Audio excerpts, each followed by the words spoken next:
ITI dictation 80 शब्द प्रति minute. Start.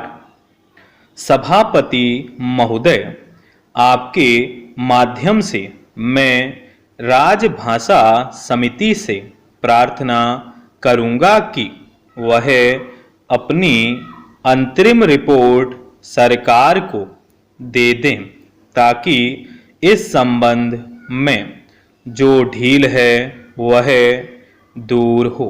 आज संसार के लगभग 100 विश्वविद्यालयों में हिंदी पढ़ाई जा रही है। दूसरी ओर हमारे देश में हिंदी या क्षेत्रीय भाषा नहीं पढ़ाई जाती है। भारत सरकार की नीति के अनुसार भारतीय भाषा शिक्षा का माध्यम होनी चाहिए, लेकिन कहीं भी भारतीय भाषा माध्यम नहीं हो पाई है। हमें इस बात का प्रयत्न करना चाहिए कि वह शिक्षा का माध्यम बने।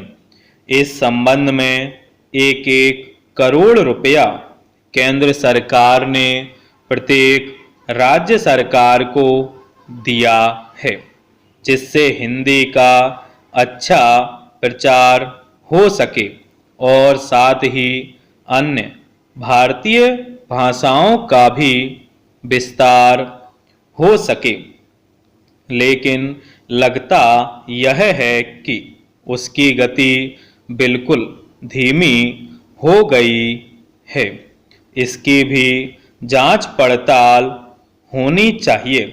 हमें इस बात का पता लगाना चाहिए कि यदि गति नहीं आई तो क्यों नहीं आई और उस संबंध में क्या व्यवस्था की जानी चाहिए।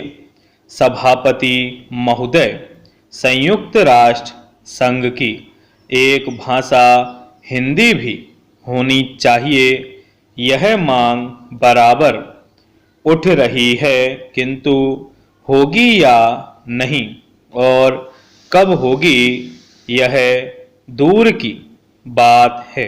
अभी हमारे देश में तटस्थ राष्ट्रों का सम्मेलन हो रहा है। मैं समझता हूँ कि भारत की भूमि पर इतना बड़ा अंतर्राष्ट्रीय सम्मेलन पहले कभी नहीं हुआ था। इसका श्रेय वर्तमान सरकार को और हमारे प्रधानमंत्री को है, लेकिन मैंने सुना है कि वहाँ भी हिंदी भाषा का प्रयोग नहीं होगा। केवल 4 भाषाओं की व्यवस्था की गई है। यदि यह सूचना गलत है तो बहुत अच्छी बात है। हिंदी की व्यवस्था अवश्य होनी चाहिए। यदि ऐसी व्यवस्था नहीं हुई तो जो प्रतिनिधि बाहर से आ रहे हैं वे क्या सोचेंगे। जिस देश की अपनी भाषा नहीं होगी उसकी क्या उन्नति हो सकती है।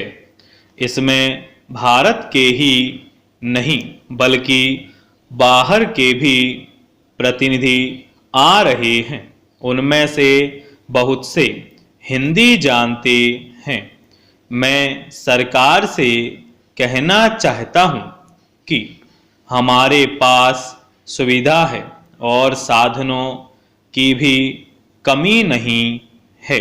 इसलिए मैं सरकार से कहता हूं कि कम से कम तटस्थ राष्ट्रों के सम्मेलन में हिंदी की व्यवस्था होनी चाहिए।